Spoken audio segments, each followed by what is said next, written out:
All right, then we'll go ahead and get started. Welcome to Selected Topics in Law Enforcement Week 2 live session. This week we're going to cover chapters 4, 5, and 6.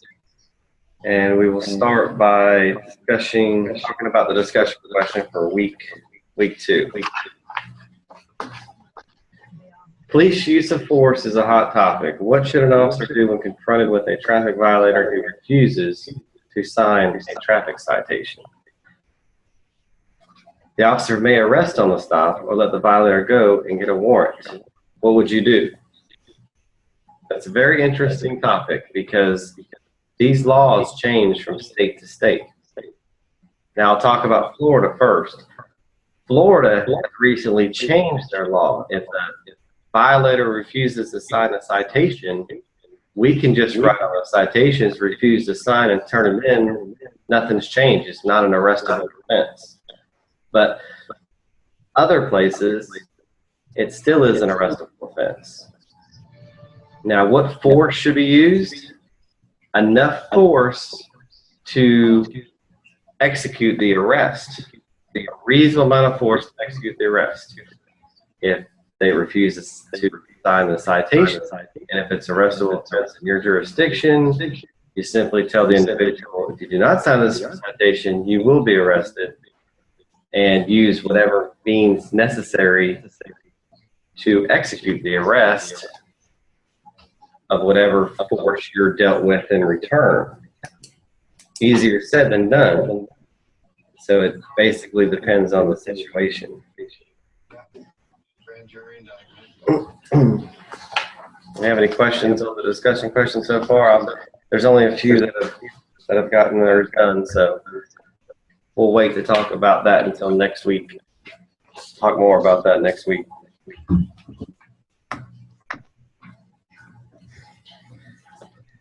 Now you can follow along with the PowerPoint and also the book. We're going to start on chapter 4, page 98. The personal side of policing. Becoming a police officer is very difficult. From obtaining most other jobs in the United States, the men and women applying for police jobs in the United States must be carefully screened to determine if they have the necessary attributes for this challenging position. Why?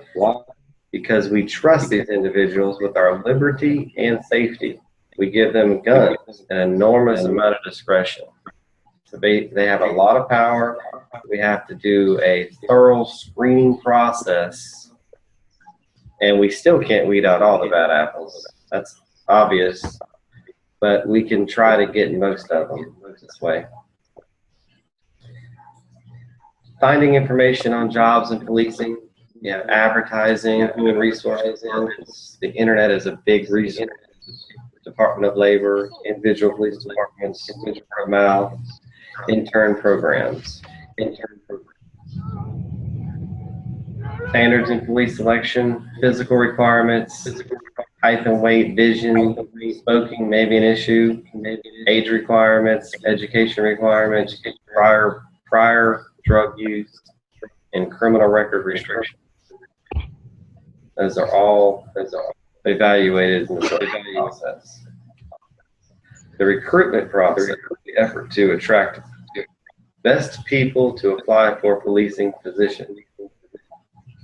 Police recruit at high schools, colleges, minority areas, church gatherings, career expeditions, trade shows, athletic events. We're going to try to recruit anywhere we can possibly pick up a good quality applicant.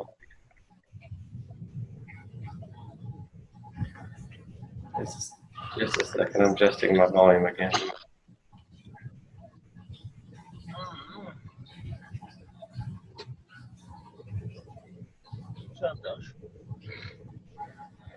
Identifiers. Important skills that must be performed, knowledge, skills, abilities necessary to perform these tasks. Job concept that job requirements must be necessary for performance of job and the person is applying for. The selection process.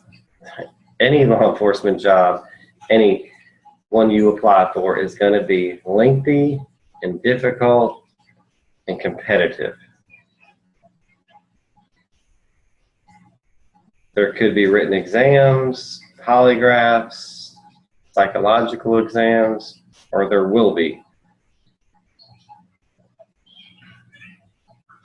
Oral interview, background investigation, medical examination, physical agility tests, all the above when you apply with a law enforcement job in the 21st century. The police training process, recruit training, the initial training of a police officer receives, teaches officers state laws. It teaches you the basics. The recruit class is nothing but the basics. Education educates officers in goals, objectives, and procedures of their state and department, provides officers with knowledge, skills, and abilities to do that job. Starts with the police academy and moves on to field training and ends with the completion of probationary period.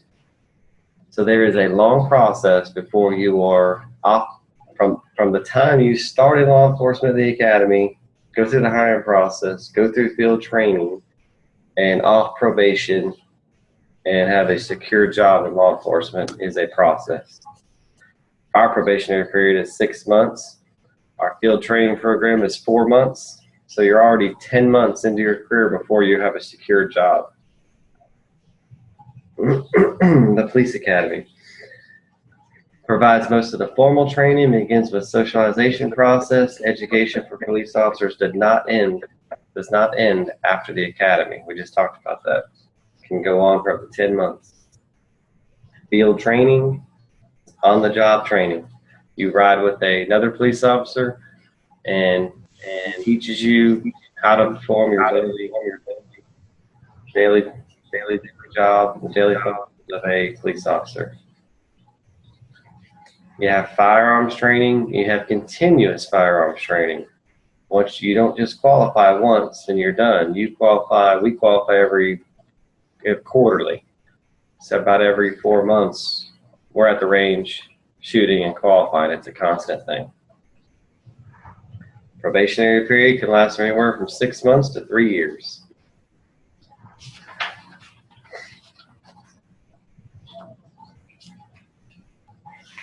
And that will be that's just briefly touching on chapter 1. We're going to move, or chapter 4, I'm sorry. We're going to move on to chapter 5. We'll start on page 124.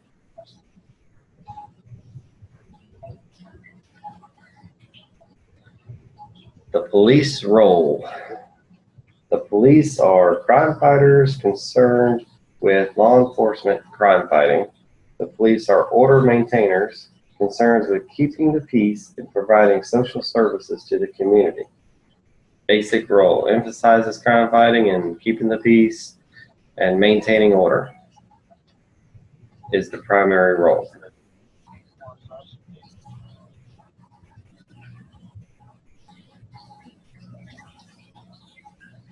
Concepts governing police work, efforts to improve welfare of community, respect for individuals' rights, worth, and dignity. A good police officer must have common sense and mature judgment, react quickly, effectively to problem situations, be able to adapt appropriate role of policing in situations encountered, prioritize what role an officer should employ in particular situations. Sounds easy, but it's not. It's a very difficult process, and it takes a long time to get to where you're comfortable doing this as a police officer. The police role in the aftermath of 9/11. Now, 9/11 changed a lot about law enforcement's focus. It had to change a little bit to a military-like anti-terrorist groups that appear public as deterrents to terrorism. Now, not only do they have to think about bad guys, burglaries, property crimes, now you got to try to think about terrorists and what you can do to deter terrorism on a local and state level has a police officer on the street. Also has your role as a first responder. You have to be able to respond to these things as a first responder, as a police officer as well. Goals and objectives of policing. Primary goals and objectives: maintain order, protecting life and property. We already talked about that. Secondary goals are preventing crime, arresting, prosecuting, recovering stolen property, assisting the sick and injured, enforcing non-criminal regulations, delivering services not available elsewhere.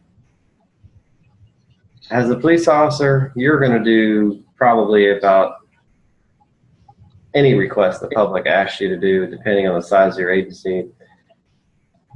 It is to helping somebody with their, getting their groceries to the car, to taking a report for identity theft. I mean, it varies. Your role as a police, you're constantly just helping people.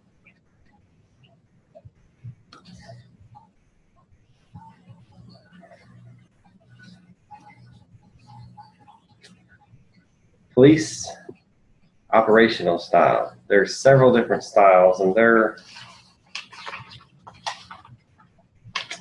on page 128. I won't talk about them a lot, but you can go and read through the different styles of policing. We're going to move on to police discretion. Discretion means the ability of a choice of options or actions one can take in a situation. We, law enforcement, all exercise discretion many times every day in our lives. It's the freedom to act or decide a matter on one's own, ability of a choice of options or actions one can take in a situation. Police make policy about what laws to enforce, how much to enforce them, against whom, and on what occasion. A lot of police discretion has been taken away because of policies and procedures. Now, we talked about policies and procedures in last week's session. That's going to dictate how much discretion a police officer has. For example, we have policy procedures stating when we will arrest somebody on different particular crimes. If we stop somebody for DUI, we have a policy that says you will not use discretion. If they're DUI and we believe they're driving under the influence, there is no discretion. They go straight to jail. Same thing is with domestic violence. We have a policy. If we go call it domestic violence, we have a duty to act. We are mandated by the state to act. So if we respond to a domestic violence call and we have probable cause for an arrest, whether they want to prosecute or not, it doesn't matter. They're going to go to jail, period. It's just they take the discretion out of some of them circumstances.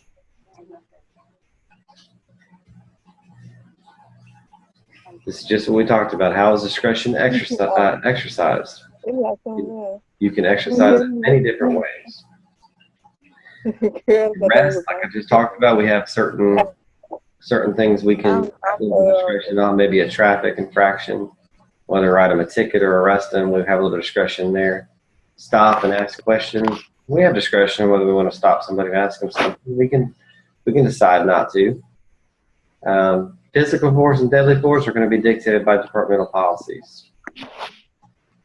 Taking reports on crimes, that's also going to be dictated through policy. Investigating crimes just depends on policies and procedures and SOPs.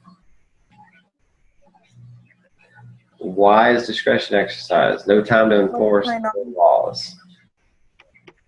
Some days you're busy, you're responding to another call, you see an infraction, don't have time to deal with that when you're already working on something else. Thank you. And who's our insured? What factors influence discretion? Just depends on the situation and departmental policy.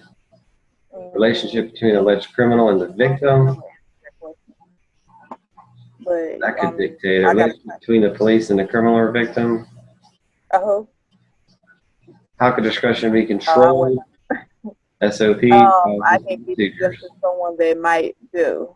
So she's going to be transferred again. I'm going to skip through some of these on the PowerPoint. Moving on to departure of the fleeing felon role. Good morning and thank you for calling State Farm. Tennessee versus Gardner was declared rule unconstitutional. But prior to the 1960s, allowed officers to use deadly force to apprehend a fleeing felon. That's no longer the case. Firearms training is a constant thing. Constantly training with firearms. Okay. Have to be proficient. And also have scenario-based training that we use as well. Less lethal force would be batons, body force, chemical spray, which is pepper spray, and tasers. Most law enforcement agencies, unless you're a small agency, carry tasers. Tasers is one of the, probably in my opinion, the best things that came out from law enforcement to help with law enforcement officer-related injuries, because it's a passive resistance on the matrix chart. If I tell you, stop, you're under arrest, put your hands on your back, and you do not comply, you pull away from me, I no longer have to fight you and go hands-on. At that, I can administer the taser to gain compliance. Okay. It's safer on me, and it's safer on the individual or the suspect. Let me get you over. Let me get somebody for you, okay? All right. Any questions with Chapter 2?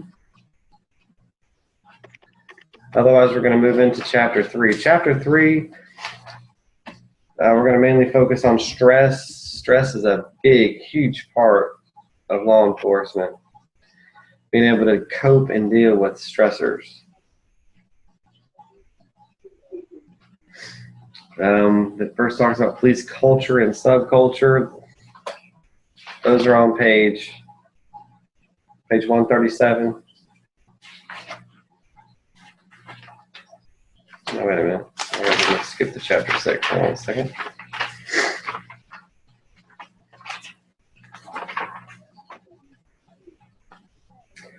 (151), chapter 6. Talks about police culture or subculture. I'll let you read through that on your own.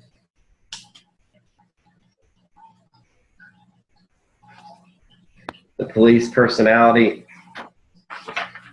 Everyone's personality is different. Everybody copes with different things in their own way. The police response personality or traits common to most police officers. It's on page 154. The Dirty Harry problem. Moral dilemma faced by officers in which they may feel forced to take certain illegal actions to achieve a greater good. Do good ends ever justify bad means? I'm sure we've heard those comments before. And we'll move on to police stress. Stress is the body's reaction to internal or external stimuli that upset the body's normal state. A stimulus that causes stressor can be physical, mental, or emotional. The term stress is used to refer to both the body's reaction and the stimuli that caused it. The body's reaction is highly stressful situation is known as flight or fight response.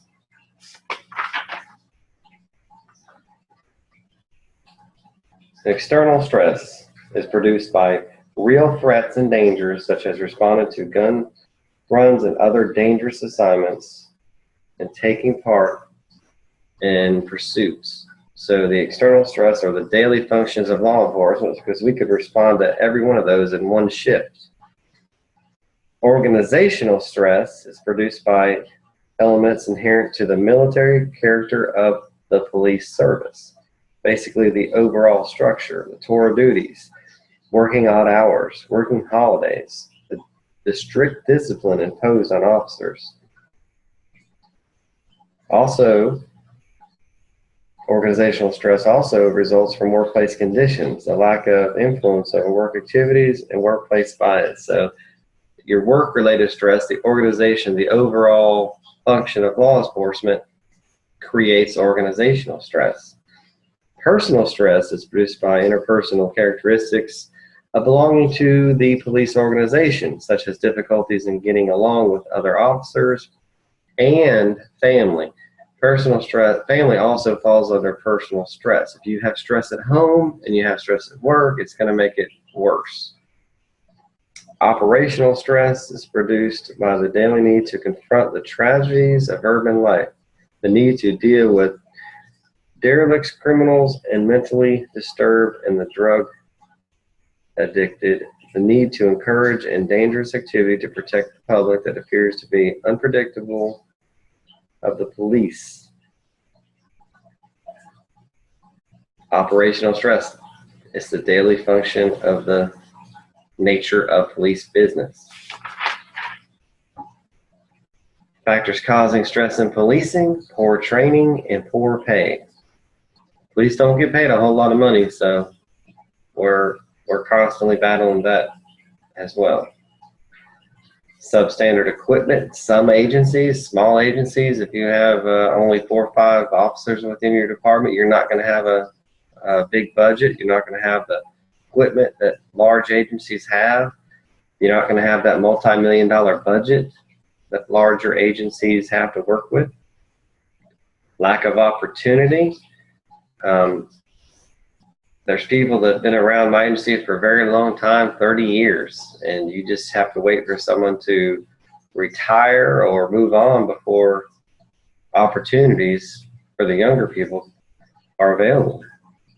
Role conflict, exposure to brutality, fear about job comprehension and safety, compliance and safety, lack of job satisfaction. If you're not happy with what you're doing, you're going to be stressed and fatigued.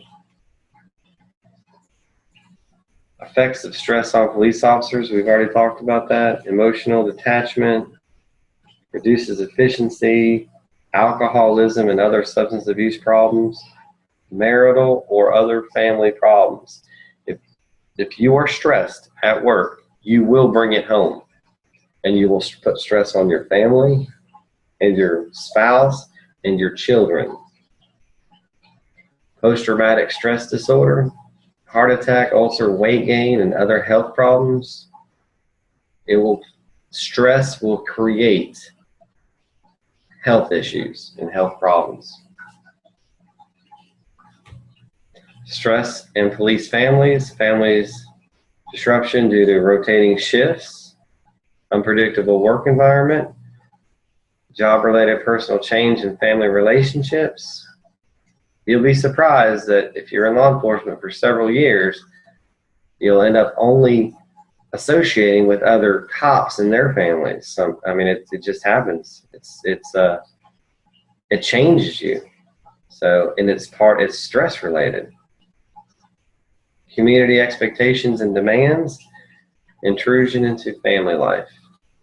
Your rotating shifts, your odd hours are all going to interrupt your family and personal life. Working holidays. Ways police departments deal with stress is stress management programs and services. Physical fitness. Big. You have to be physical fit.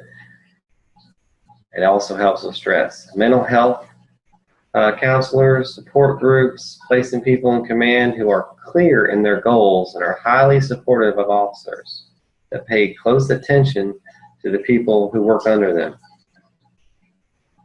and the reaction after an incident to make sure their stress is not ignored. Police suicide. Suicide rate for police officers is 3 times that of the general population. Police officers refrain from seeking help because, hey, we're the police. We don't need help. Well, you're wrong. Everybody needs help and needs to find a way to deal and cope with stress. Issues should be addressed with coping strategies and mental health resources.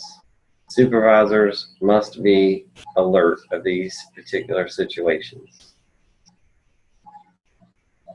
Police are under danger constantly, regularly responding to people shooting at each other, stabbing each other, and beating each other. So being constantly exposed to that violence causes stress. Unknown disturbance calls, violence associated with drugs and drug business. When you have drugs and drug sales, you have violence. And the risk of exposure to dangerous chemicals like meth labs. Officers killed in line of duty, I'm going to skip over that. Officers soaked in line of duty, skip over that, you can read through that. And last, we're just going to touch on police and contagious diseases. Officers are at special risk for catching communicable diseases.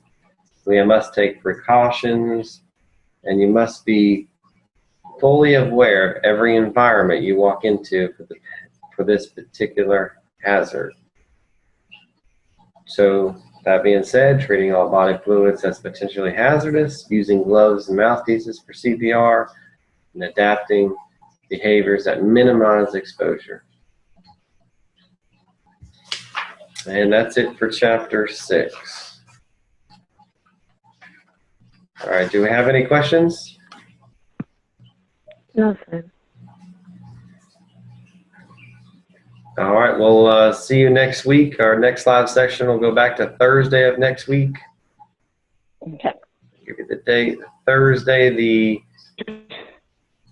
6th at 9 a.m., but I'll post it online for everybody. All right, have a good day. And if you have any questions or you come across anything or you think about something afterward, just send me an email or call me. I'll be happy to help you any way I can. Okay, thank you. All right, thanks for joining us.